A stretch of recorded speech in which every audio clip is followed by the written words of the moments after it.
Hello everyone, I am Sulekha Sahu. Welcome on my channel Sugyan the ray of knowledge, जहाँ पे मिलती है आपको all kind of educational update and study material. तो इसके पहले मैंने आईसीटी का प्रैक्टिस सेट आपको पहले ही दे दिया है, जिसमें कि मैंने पहले ही जब रणनीति बताई थी तो आपको बताया था कि रिसर्च एप्टीट्यूड, आईसीटी और भी कुछ यूनिट्स ऐसे हैं जिनको अगर हम प्रिपेयर कर लें तो उसमें पूरे मार्क्स लाना, ज़्यादा से ज़्यादा मार्क्स लाना आसान हो जाता है फर्स्ट पेपर में। तो आईसीटी का अगर आपने नहीं देखा है प्रैक्टिस सेट तो मैंने उसका लिंक आई बटन पे दे दिया है, वहाँ पर आप जा कर के देख सकते हैं। और यहाँ पर इसमें हम लोग जो है कि ये पार्ट 1 है रिसर्च एप्टीट्यूड का, इसमें इंपॉर्टेंट क्वेश्चन के बारे में बात करेंगे। उसके पहले मैं आपको बता दूँ कि किस तरह के क्वेश्चन रिसर्च एप्टीट्यूड में बार बार पूछे जाते हैं।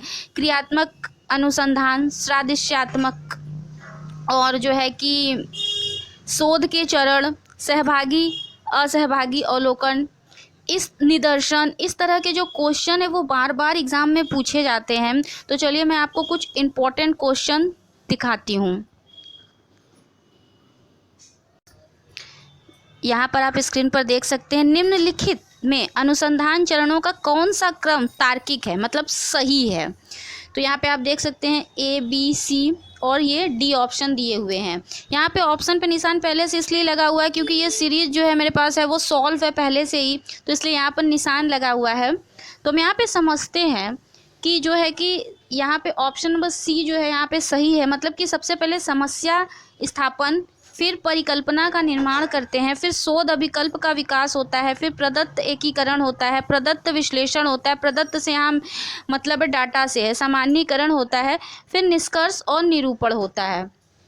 तो इस तरह से हम देखते हैं कि अनुसंधान का चरण होता है जो जब भी हम लोग कभी सिनॉप्सिस या फिर पीएचडी में एंट्रेंस के लिए कुछ बनाते हैं तो सबसे पहले जो है कि शोध को जब हम उठाते हैं ना तो वहाँ पे हम समस्या, किसी भी क्षेत्र की समस्या, किसी भी अध्ययन से जुड़ी हुई समस्या को ही पहले लिखते हैं, उसके बाद परिकल्पना निर्माण करते हैं। परिकल्पना निर्माण से यहाँ पे मतलब है हाइपोथेसिस, ठीक है। शोध अभिकल्प, रिसर्च डिज़ाइन, प्रदत्त एकत्रीकरण, यहाँ पे डाटा से बात है। फिर उसके बाद जो है कि हम डाटा का विश्लेषण करते हैं, सामान्यीकरण करते हैं और फिर निष्कर्ष निकालते हैं। तो ये जो है कि किसी भी जो है कि ये आपको वैसे भी जानना बहुत आवश्यक है अगर आप जो है कि डिसर्टेशन या फिर पीएचडी कर रहे हैं या फिर आपको पीएचडी में एडमिशन लेना है और आपको जो है कि एक जो है कि सिनॉप्सिस लिखनी है, क्योंकि वो लिखना पड़ता है पीएचडी में एडमिशन लेने के लिए। तो ठीक है, तो पहले समस्या होती है, फिर परिकल्पना निर्माण होता है, हाइपोथेसिस मतलब, फिर शोध डिजाइन होता है, शोध अभिकल्प, प्रदत्त एकत्रीकरण, प्रदत्त विश्लेषण, सामान्यीकरण तथा निष्कर्ष निरूपण।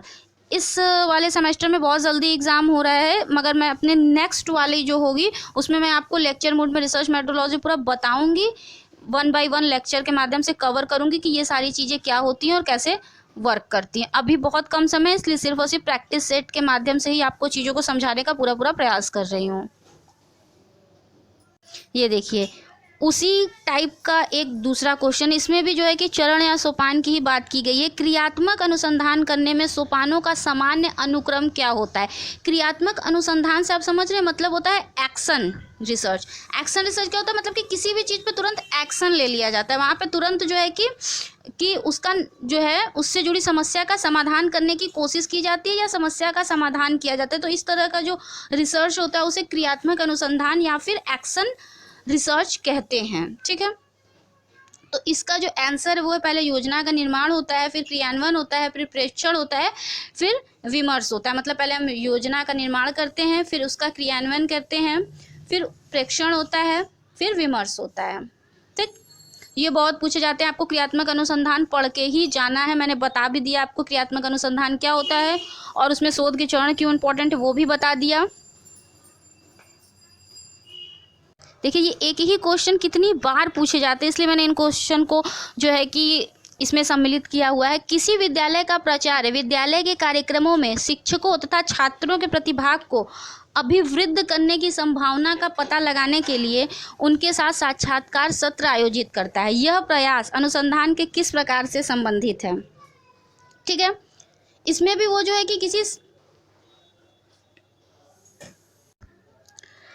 यहाँ पर आप देख सकते हैं ये जो है ये भी क्रियात्मक अनुसंधान है, ठीक है। देख सकते हैं कि आप क्रियात्मक अनुसंधान से कितने क्वेश्चंस बार बार पूछे जाते हैं। ये क्वेश्चन है, निम्नलिखित में से किस प्रारूप में प्रतिवेदन प्रारूप औपचारिक रूप से निर्दिष्ट होता है। तो यहाँ पर जो है कि इसका आंसर है डॉक्टरेट स्तरीय शोध पत्र, क्योंकि नेक्स्ट ऑप्शन जो है वो शोधकर्ताओं का सम्मेलन, कार्यशालाएं एवं संगोष्ठियां, संवादपरक प्रस्तुतियां। तो यहाँ पर जो है कि सेमिनार या फिर इस चीज़ों का कोई मतलब ही नहीं है। निम्नलिखित प्रारूप में प्रतिवेदन प्रारूप औपचारिक रूप से प्रति निर्दिष्ट होता है, तो वो होता है डॉक्टरेट स्तरीय शोध पत्र में। ठीक है, नेक्स्ट है शोध नैतिकता का विषय शोध के किस चरण में संगत माना जाता है। शोध नैतिकता से भी बहुत ज़्यादा क्वेश्चंस पूछे जाते हैं, तो इसका जो है ए आंसर सही है, समस्या स्थापन तथा इनकी परिभाषा के चरण में। तो ये जो है कि समस्या स्थापन तथा इसकी परिभाषा के चरण में ही शोध नैतिकता के विषय इसी चरण के अंतर्गत इसको संगत माना जाता है, क्योंकि जब हम समस्या स्थापन तथा इसकी परिभाषा करते हैं तो हमें शोध नैतिकता का ध्यान देना होता है। जैसे शोध नैतिकता के बारे में जैसे कि साहित्यिक चोरी ना की जाए, ठीक है, और जो भी चीज़ हम ले रहे हैं उसका रेफरेंस दिया जाए, कहाँ से ले रहे हैं, कैसे ले रहे हैं, और अपनी चीज़ों को ज़्यादा से ज़्यादा उसमें समाविष्ट किया जाए, साहित्यिक चोरी से बचा जाए। तो ये तरह की चीज़ें जो होती, जो ईमानदारी से जो हम शोध करते हैं ना, इसको सरल भाषा में समझ सकते हैं, उसे शोध नैतिकता कहते हैं। और उसमें बहुत सारे पॉइंट होते हैं, वो जब मैं नेक्स्ट सेमेस्टर के लिए जब आपको पढ़ाऊंगी तो मैं उसमें डिटेल में पूरा रिसर्च मेथोडोलॉजी कवर करूंगी। लेक्चर मोड में तो मैं वहाँ ज़्यादा बता पाऊंगी, यहाँ मैं बहुत कम समय इसलिए प्रैक्टिस सेट में थोड़ा थोड़ा आपको समझा रही हूँ। तो जैसे साहित्यिक चोरी से बचा जाए, और भी जैसे हमारे जीवन के कुछ नैतिक चीज़ें सिखाई जाती है, उसी तरह शोध में भी कुछ नैतिक बातें हैं जिसका हमें पालन करना चाहिए, उसे ही शोध नैतिकता कहते हैं। अब नेक्स्ट है, देखिए सादृश्यमूलक भी आ ही गया। शिक्षक का रोजगार पूर्व परीक्षण बिल्कुल उचित है, क्योंकि चिकित्सकों, वास्तुकारों एवं अभियंताओं जो इस समय नियुक्त हैं को ऐसे परीक्षण का सामना करना पड़ा। किस प्रकार का तर्क है यहाँ पे आप देख रहे हैं, जहाँ भी हम दो चीज़ों की तुलना करते हैं वो सादृश्यमूलक हो जाता है। कैसे, यहाँ पे शिक्षकों की तुलना जो है चिकित्सक और वास्तुकार अभियंताओं के साथ हो रही है। जहाँ पर भी हम तुलना करते हैं, अगर हम किसी जैसे कि हम मान लीजिए कि किसी लड़की की तुलना या किसी लड़के की तुलना किसी अन्य लोगों के साथ करते, किसी अन्य चीज़ों के साथ करते हैं, या किसी बर्तन की तुलना हम किसी अन्य चीज़ों के साथ कर दें, तो जब भी हम किसी चीज़ की तुलना करते, जैसे हम प्रकृति की तुलना जो है कि किसी चीज़ के साथ कर दें, अन्य चीज़ के साथ, तो इस तरह की जब भी तुलना की बात होती है तो वहाँ पे सादृश्यमूलक चीज़ें, वहाँ पे सादृश्यमूलक होता है। निगमनात्मक होता है और आगमनात्मक भी होता है। निगमनात्मक क्या होता है और आगमनात्मक क्या होता है? आगमनात्मक जो होता है वो ऑब्जेक्टिव टाइप का होता है, और निगमनात्मक जो होता है उसको हम सब्जेक्टिव टाइप का रख सकते हैं। ये एक बड़ा विषय वस्तु, इसको लेक्चर के माध्यम से ही कवर किया जा सकता है, बट मैंने आपको बता दिया कि जो आगमनात्मक होता है वो ऑब्जेक्टिव टाइप का होता है, वस्तुनिष्ठ, और जो ये निगमनात्मक होता है ये सब्जेक्टिव काइंड ऑफ टाइप का होता है, और हम इसे सब्जेक्टिव कह सकते हैं। ठीक है, नेक्स्ट है, एक अनुसंधानकर्ता किसी शहरी क्षेत्र में एक राजनीतिक दल विशेष की संभावनाओं के अध्ययन हेतु इच्छुक है। इस अध्ययन हेतु किस उपकरण को वरीयता देनी चाहिए?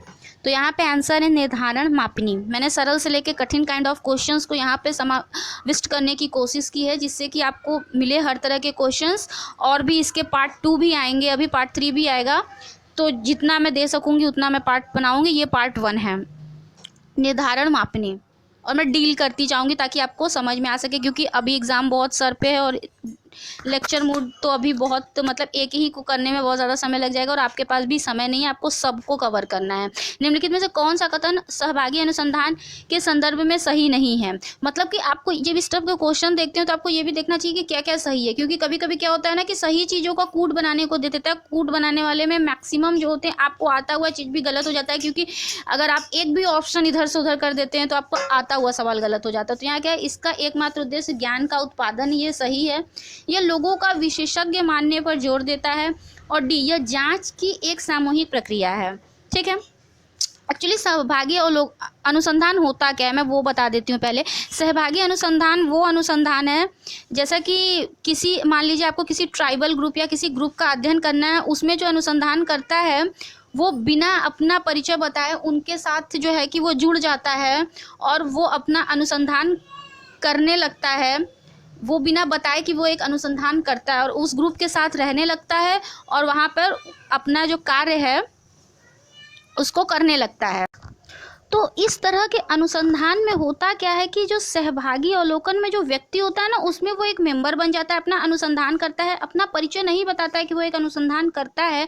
और इसकी शर्त ये होती है कि वो अनुसंधानकर्ता जो है अपने आप को उस अपनी व्यक्तिगत भावनाओं से, पार्शियलिटी से, बायस होने से बचे, उस चीज़ से अपने आप को भावनात्मक रूप से पृथक रखते हुए वो कार्य करे और बिल्कुल ऑब्जेक्टिव मेथड में काम करे। क्योंकि एक अनुसंधान का मतलब ही होता है कि वो ऑब्जेक्टिव, जो चीज़ जैसी की तैसी है, जैसी हमें दिख रही है वैसे का वैसा हम उसे अपने अनुसंधान में शामिल करें। हालांकि इसका एक सब्जेक्टिव मेथड भी होता है जब हम जो है कि बात करते हैं, क्योंकि जब हम मानव व्यवहार का अध्ययन करते हैं तो यहाँ पर जो है कि हम 2 × 2 = 4 वाला कॉन्सेप्ट लागू नहीं कर सकते हैं। तो यहाँ पर जो है कि हम सब्जेक्टिव अध्ययन करते हैं, वहाँ पे मानव व्यवहार का अध्ययन करते हैं। ये तो आगे की विषय वस्तु में, मगर अभी मैंने जो है कि सहभागी अनुसंधान के बारे में आपको बता दिया यहाँ पर। उसके बाद किस प्रकार के अनुसंधान के सारांशों, निष्कर्षों को अन्य स्थितियों से सामान्यीकृत नहीं किया जा सकता। आंसर है वर्णनात्मक अनुसंधान। ठीक है, अनुसंधान के भी प्रकार होते हैं, रिसर्च डिज़ाइन के भी प्रकार होते हैं, ये सब आपको बिल्कुल रट लेना है। निम्नलिखित में से किस प्रकार आधार पर जॉन पियाजे ने मानव विकास का संज्ञानात्मक सिद्धांत दिया है? तो इन्होंने फिर क्रियात्मक अनुसंधान दिया हुआ। देखिए, फिर से क्रियात्मक अनुसंधान, श्राद्धिशात्मक, निगमनात्मक, आगमनात्मक अनुसंधान के चरण, इस तरह के क्वेश्चन बार बार पूछे जाते हैं। तो आपको इस तरह के क्वेश्चंस को बिल्कुल भी अपने दिमाग में अच्छे से बिठा लेना है और उस पर प्रैक्टिस करके जाना है कि आप ज़्यादा से ज़्यादा मार्क्स वहाँ पर स्कोर कर सकें। तो इसके नेक्स्ट पार्ट में हम मिलते हैं, पार्ट 2 में। फिर हम उस पर आगे डिटेल में फिर से कुछ क्वेश्चंस और जो है कि उसके बारे में समझेंगे। अगर वीडियो अच्छी लगी है तो लाइक करें, शेयर करें। चैनल पे नए हैं तो चैनल को सब्सक्राइब करके बेल आइकन ऑल कैटेगरी में ज़रूर प्रेस कर दें ताकि आपको मेरे वीडियोज़ की नोटिफिकेशन मिलती रहे। Thank you so much for watching my channel. Stay tuned until the next video. Take care all of you. Bye bye.